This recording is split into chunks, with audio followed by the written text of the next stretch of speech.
Hola, muy buenas tardes, o buenas noches, o buenos días. Estamos en Secretos de Camarín, en nuestro segundo capítulo desde acá, desde el camarín de la sala Andrés Pérez Arayas de Centro Oráculo de la ciudad de Concepción. El día de hoy vamos a hablar sobre teatro contemporáneo.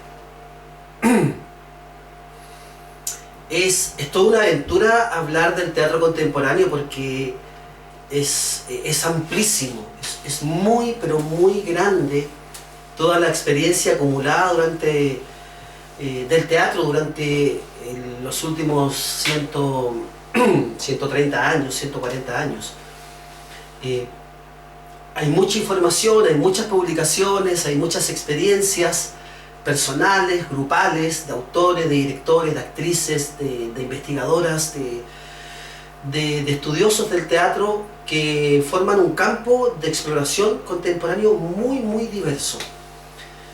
Pero vamos a intentar ese abordaje, y para eso vamos a proponer una metodología para ir acercándonos a la comprensión de lo que es el teatro contemporáneo.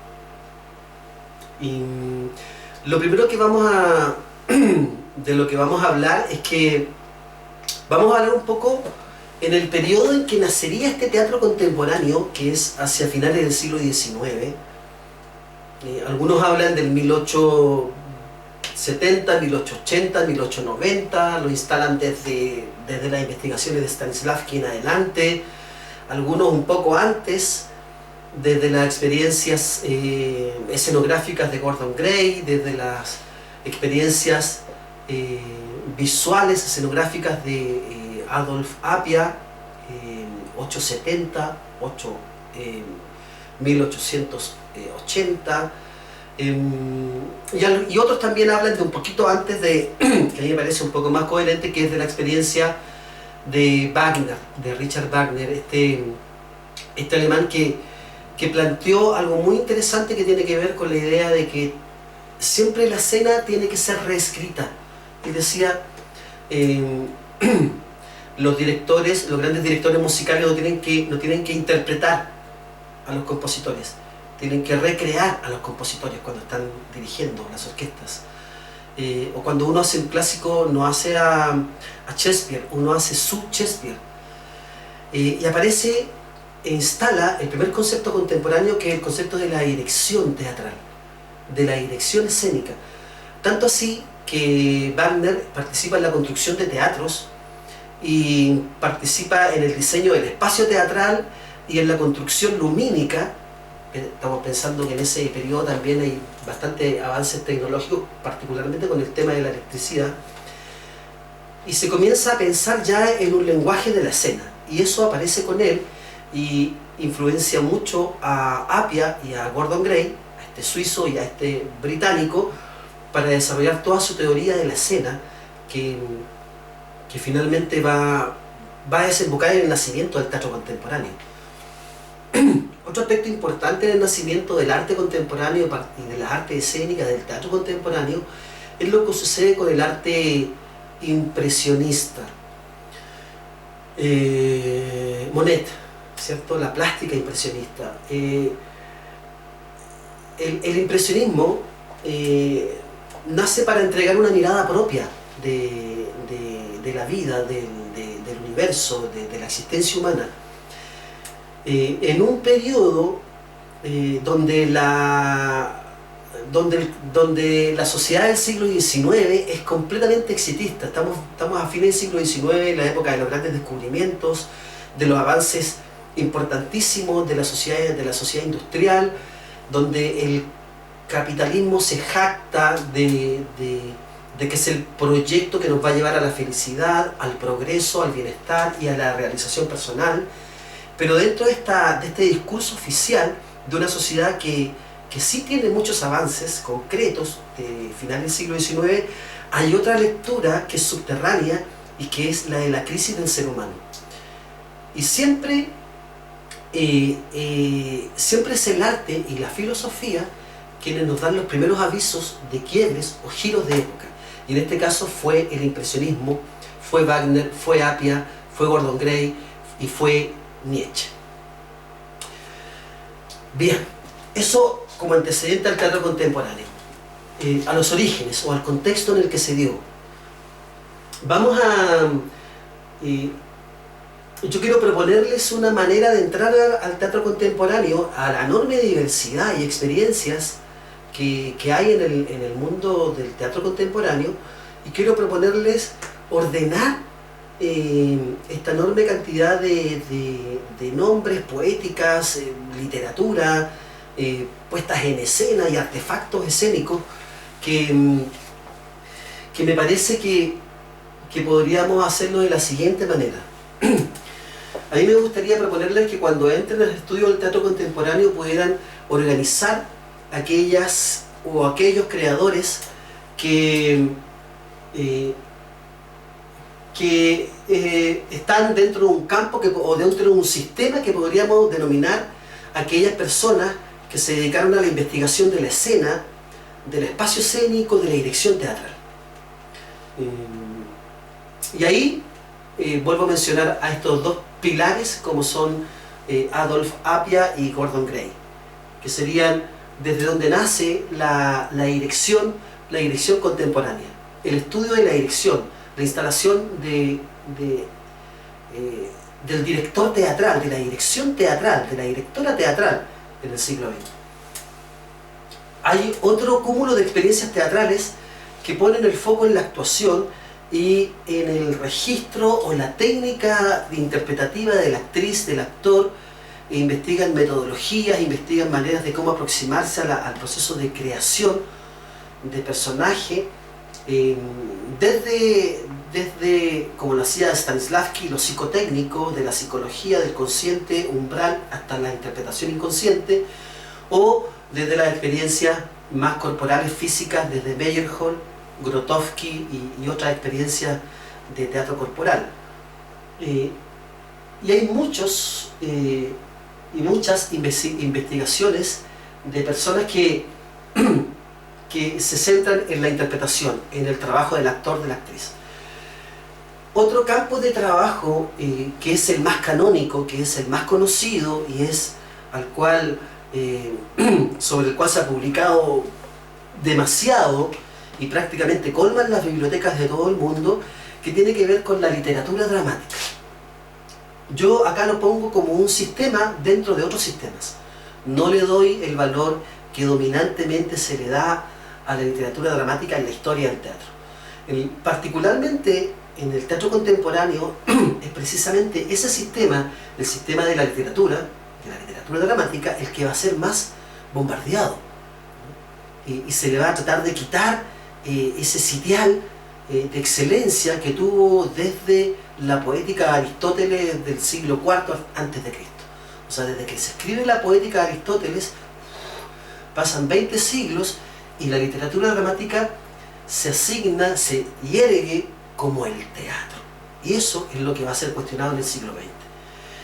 Y hay otra cantidad de creadores, de creadoras en la escena contemporánea que se va a preocupar del espectador, que se va a preocupar de qué sucede entre el intérprete y la escena y qué sucede precisamente con el espectador. Y va a poner su foco ahí. Tanto va a poner el foco en ese lugar que va a salir de la escena y va a ir a donde el espectador. Y va a llegar, lo vamos a ver después, a la casa, a la calle. Va a llevar el artefacto teatral a la calle para que esté y va a hacer partícipe al espectador del artefacto escénico. Partamos entonces con esta mirada de cómo ingresar al estudio del teatro contemporáneo. Desde el punto de vista de la dirección tenemos a Appia y a Gordon Gray en los primeros del 1880 al 1930, instalando el concepto del espacio escénico, de que la escena es un lenguaje y de que hay que preocuparse del aspecto literario, pero también del aspecto musical, del aspecto lumínico, del aspecto del decorado y del trabajo del actor, y todo esto reunido a partir de la figura del director. Aquí se instala la figura de una persona que orquesta, que dirige, que diseña y que propone una manera de ver el espectáculo teatral. Después tenemos a Meyerhold, que instala la mirada simbolista del teatro, hace un teatro, la biomecánica, que propone no solamente un entrenamiento para el actor, sino que propone también un teatro para el espectador, por cuanto deja en su construcción artística, deja que el imaginario del espectador complete mucho la escena. Y eso es muy propio del simbolismo. Artaud, que en una publicación del año 1936, El teatro y su doble, reclama la presencia de todos los lenguajes en la escena contemporánea y habla del teatro como un espacio multiexpresivo donde precisamente el cuerpo del actor es el eje, con una sombra o con un doble que aparentemente es el teatro, pero no lo es, y que es el teatro burgués de su época basado en el texto. La experiencia del teatro de Peter Brook y Darian Mushkin, hablo de los dos porque básicamente los dos instalan un teatro multicultural, intercultural, donde intentan llevar a escena, en su estudio de la escena, intentan llevar a escena todo el lenguaje, las formas, las tradiciones culturales también de otros lugares, de África, particularmente de Oriente y particularmente de India. Una particular admiración que tienen ambos por India. La escena transcultural. Y Wilson, la escena plástica, el teatro-imagen, el valor de la imagen, de la forma, la contención, el silencio en escena. Ellos son, para mí, esta columna vertebral de la dirección teatral en el siglo XX. En el campo de la actuación, partimos con el gran maestro Konstantin Stanislavski, quien desarrolla en el Teatro Arte de Moscú toda una investigación del oficio del actor. Es el primero que crea un método interpretativo, científico, pauteado, y es un método que, bueno, quizás podríamos en algún momento hacer una conversación especial sobre él para explicarlo con mayor detalle, pero es un método que permite derrotar al actor, él decía, derrotar al actor divo, que el actor operático que venía de la tradición de la ópera, y crea un sistema metódico, racional, que permite a través de la observación y del estudio consciente llegar a una interpretación verdadera. Meyerhold, la biomecánica, el trabajo de exploración del cuerpo.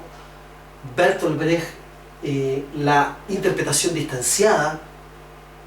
Grotowski, la exploración de la acción física, el teatro físico, y la exploración de la ruta que debiera seguir el actor para interpretar sus impulsos internos, que finalmente generan una acción externa que sería una acción física.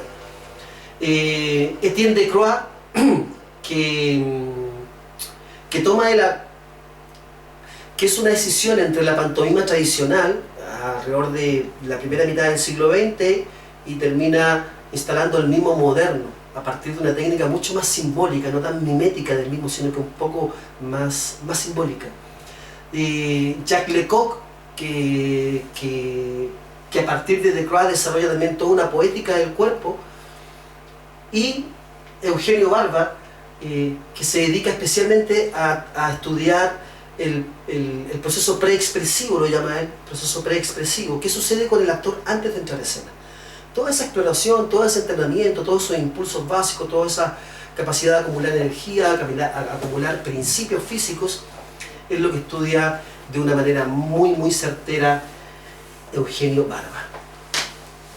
Después tenemos la literatura dramática. De esto se ha escrito mucho y se ha hablado mucho, y es el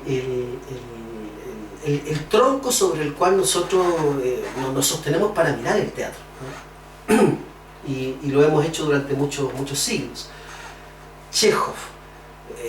La dramaturgia contemporánea aparece con Chekhov. La genialidad de este señor, de este ruso que trabajaba junto a Stanislavski, era que comenzó a omitir cierto cierto discurso reflexivo, autorreflexivo en los personajes, los soliloquios por ejemplo, comenzó a omitirlos, por lo tanto dejó que la dirección teatral y que el actor pudiera desarrollar este mundo interno que la dramaturgia ya no tenía, este juicio interno que tenían los personajes de sí mismos. Esto permitió hacer las escenas, entregarle a la escena la posibilidad de completar la sugerencia, completar la psicología del personaje a través de la acción física. Brecht, de la literatura, quizás uno de los quiebres más importantes del modelo de escritura aristotélica, convencional, el teatro épico, el teatro instanciado, la narración, la canción, la ruptura de la ficción. Brecht da para una conversación aparte y una literatura que en lo personal para mí es de lo más relevante del siglo XX. Luigi Pirandello, junto con Camus, con Sartre, con Ionesco, pertenece a toda una generación de escritores que vuelve a plantear al sujeto en el contexto y a la crisis del sujeto en el contexto del siglo XX, un siglo muy, muy conflictivo, de mucha entreguerra y todo lo demás. Miller, la dramaturgia de la realidad norteamericana, de una manera maravillosa. Harold Pinter, desde el absurdo a la crítica social y a la defensa de los derechos humanos. Bernard-Marie Coltès, un dramaturgo contemporáneo, actual, francés, y puse a un chileno, Jorge Díaz, maravilloso, con una enorme trayectoria dramatúrgica, y a un colombiano, importantísimo, Enrique Buenaventura. Y para finalizar, vamos a hablar de aquellos creadores que se interesaron o comenzaron a visionar, ya a adivinar algo que en la teoría de la comunicación después tendría que ver con la teoría de la recepción, con teorías postsemióticas de la importancia del receptor o de quien dialoga en el acto comunicativo. Y era el espectador. El primero que abrió este campo fue Brecht. O sea, Brecht dijo: yo quiero un espectador crítico, despierto, que no se deje sumergir en el sueño de la ficción y que tenga la capacidad de utilizar lo que ve para transformar su vida social y transformar su vida cotidiana. Y una mirada muy particular de Brecht. Artaud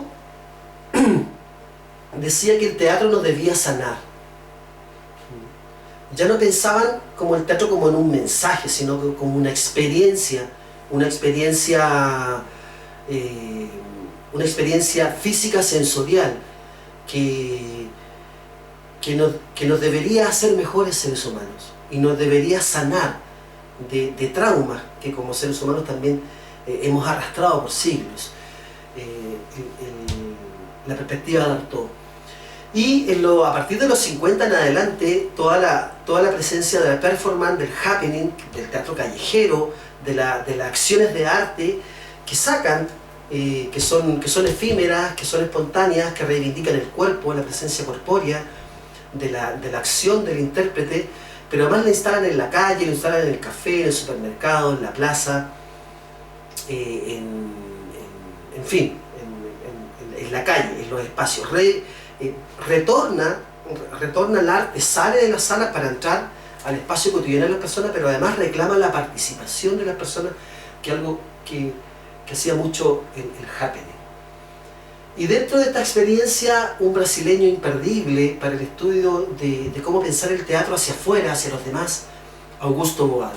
El teatro para la transformación social, el teatro para mejorar la vida, para ser mejores seres humanos, el teatro para empoderarnos, para saber que nosotros somos naturalmente actores y podemos, a través de esa convicción personal, transformar la sociedad opresiva. Y el maestro chileno Andrés Pérez Araya, que siempre miró al espectador, siempre miró a las personas, siempre pensó el teatro para las personas, e hizo algo que yo una vez lo comenté, y con esto termino, es que Andrés, ya que estamos en el espacio de la sala Andrés Pérez, Andrés hizo algo que en el mundo contemporáneo, en el mundo del capitalismo, en el mundo neoliberal es completamente absurdo. Andrés estuvo 4 años y medio trabajando en una de las compañías en la década del 80 más importantes del mundo, el Teatro del Sol en Francia. Estaba quizás en una de las compañías más importantes del mundo, estaba ahí en la punta del iceberg, de donde todo actor, actriz quisiera llegar. Y Andrés retorna a Chile, a la dictadura, y retorna a hacer teatro callejero.